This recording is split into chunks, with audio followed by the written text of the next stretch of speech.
A famous shipwreck is found off the coast of Antarctica.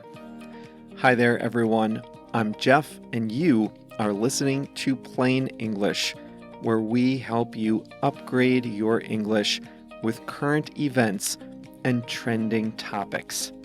Today's lesson is number 459, and JR has uploaded the full lesson to plainenglish.com/459.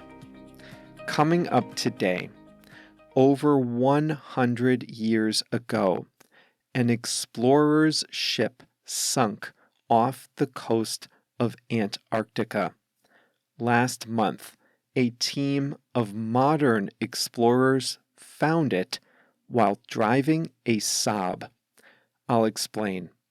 The expression we'll discuss today is eat away at, and we have a song of the week.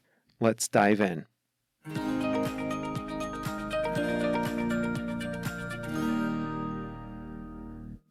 Ernest Henry Shackleton was one of the most famous Antarctic explorers.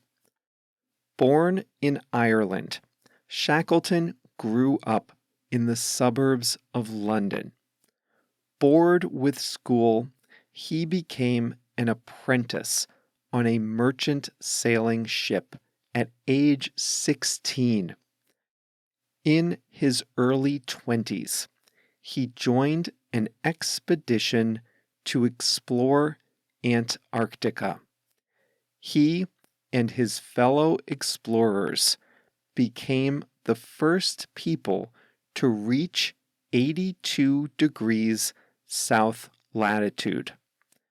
A few years later, he reached 88 degrees south latitude, just about 100 miles from the South Pole, which had never been reached by humans. But then someone else beat him to the ultimate prize. Roald Amundsen, a Norwegian explorer, became the first person ever to reach the South Pole. Not to be outdone, Shackleton set his sights on another feat. He wanted to be the first person to cross Antarctica end to end over land. To do that, he proposed to sail to the Weddell Sea, deep in the South Atlantic Ocean. He would make landfall on Antarctica, cross the continent, pass the South Pole, and finish on the Ross Sea at the other end of Antarctica. He proposed to do it in dog sleds. But it didn't happen. Before Shackleton and his crew of 28 men could make landfall, their ship, the Endurance, got stuck in the ice in the Weddell Sea.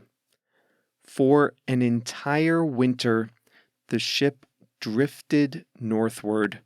The crew couldn't do anything to dislodge the ship from the pack ice.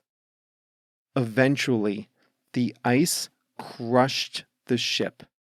It sank 10,000 feet, about 3 kilometers, before resting on the icy ocean floor.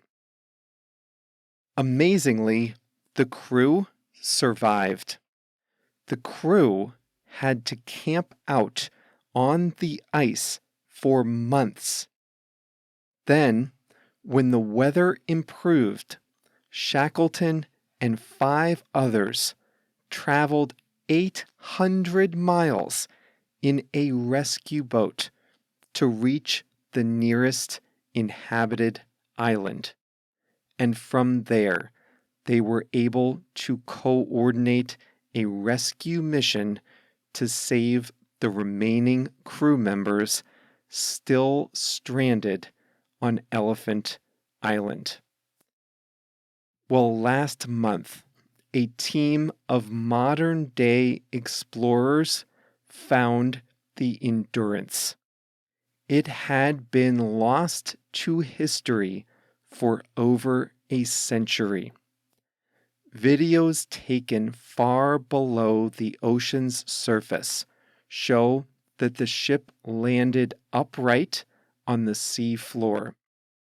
The wood is almost perfectly preserved, and the name Endurance is still clearly visible on the stern. One of the scientists on the Discovery mission said that this was the best preserved wooden shipwreck he's ever encountered. The Endurance had a little luck. In other parts of the ocean, wood-eating worms would have slowly eaten away at the wooden hull. But, as scientists are discovering, there weren't any wood-eating worms in the frigid waters off Antarctica. Some undersea creatures have made their homes there, though. They're mostly filter feeders, or sea creatures that filter out nutrients from the sea floor. The discovery took a century, but it was aided by modern technology that Shackleton and his crew couldn't even have dreamed of. The first challenge was to know where to go. And in this, the Endurance's crew gave modern-day researchers valuable clues. The ship's navigator was Frank Worsley, and he kept meticulous records about where the Endurance went down and how the crew managed to escape. Those records gave modern-day explorers the confidence to know that they could narrow down the search radius to something manageable. Modern GPS and navigational tools made the exploration process much easier. Knowing where to look is only part of the battle, however. The same ice that doomed the Endurance would prove to be a challenge even today. The Weddell Sea is almost permanently covered in thick ice, but explorers used an ice-breaking ship from South Africa to clear a pathway to the suspected site of the Endurance and to keep ice from forming while they were searching the seabed. The search of the sea floor is also getting easier. Saab, the former car maker, produces an underwater exploration vehicle that can explore the ocean floor on its own. It can also be controlled remotely by researchers on the surface.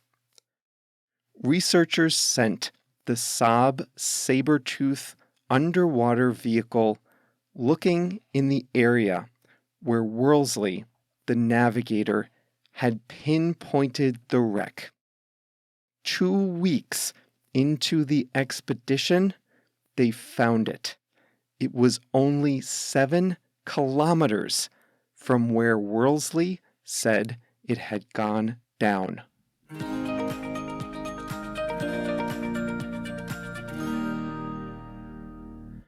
The next time you run out of hot water in the shower, or the next time you get lost because Google Maps isn't updated, just think of those guys on the Endurance and how they camped for months on the ice and then had to escape to a nearby island. You can see photos and videos of the ship. I'll post a few to our Facebook group, and you can join that by visiting plainenglish.com/Facebook, and that will take you to the Facebook group. Sometimes I feel bad that I can't post pictures and videos and such in the audio lesson in the transcript area, because so many pictures have rights attached to them, and I can't use them on the web page. So when there's something visual like this, I'm going to start posting the pictures and additional links right in the Facebook page. So if you want to see that, come join the group at plainenglish.com/Facebook.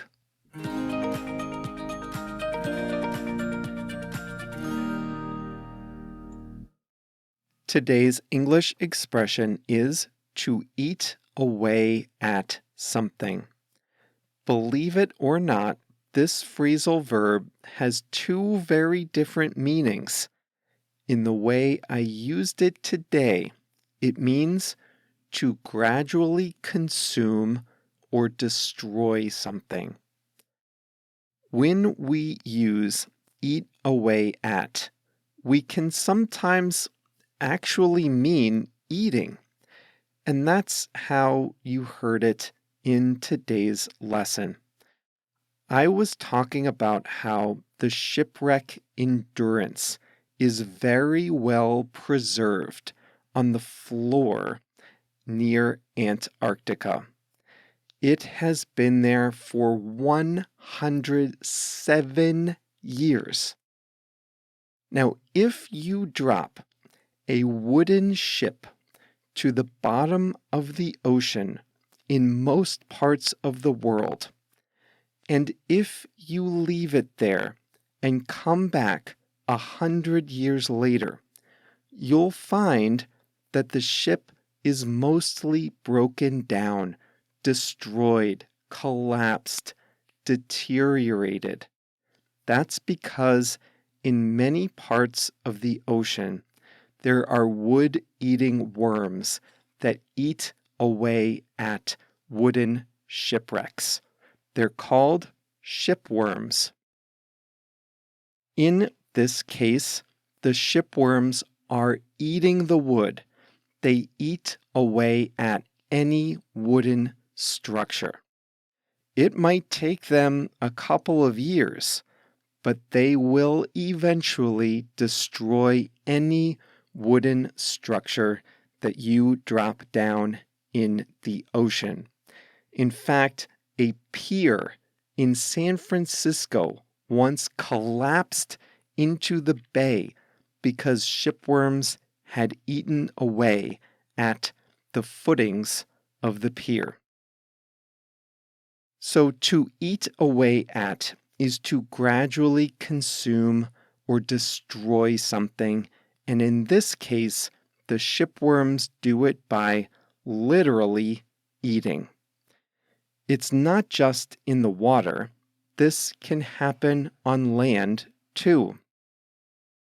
Mice can eat away at the wiring in your house. Termites can eat away at the wooden beams in your house. Moths can eat away at clothing or furniture. Mold can eat away at your drywall. In all of these cases, small little things are eating something huge and eventually making that big thing smaller or weaker. With all of these things that can eat away at our homes It's a wonder that any of our houses are still standing. Now, with this imagery in mind, let's transition away from the physical world. Bank fees can eat away at your savings. I don't know about where you live, but banks here sometimes charge monthly fees just to have an account open. I don't have an account like that because it's not worth it. But some people pay $5, $10, or even $20 per month just to have an account open. So banks also charge fees if you accidentally spend more money than you have in your account. That can be $35 each time. Now, if you don't have a lot saved up, and if you're not careful, bank fees can really eat into your savings. That means these bank fees can gradually make your savings smaller.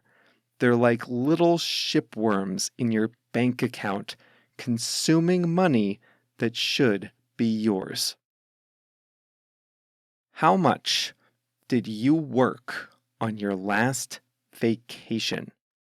I suspect more than a few of you did a little bit of work. And look, this is 2022. That's bound to happen. But if you're not careful, all these little calls and emails can eat into your vacation. Work can gradually consume and destroy your vacation. You answer one email, guess what happens? They email you back.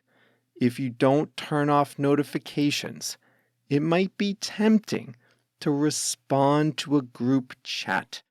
Then someone realizes you're working and they call you. Now, if you're not careful, all this can eat away at your vacation. It can gradually destroy and deteriorate your vacation. Have you ever been invited to speak at a meeting or on a webcast for just 5 minutes? Now, would you rather be at the beginning of the webcast or at the end? I'd rather be at the beginning. If I'm scheduled to speak last, guess what happens? Other people take more than their scheduled time, and that eats away at the time available for me to do my presentation. I'm too nice to call them shipworms, but little by little they consume and destroy the time available for me to talk, at least if I'm scheduled to go last.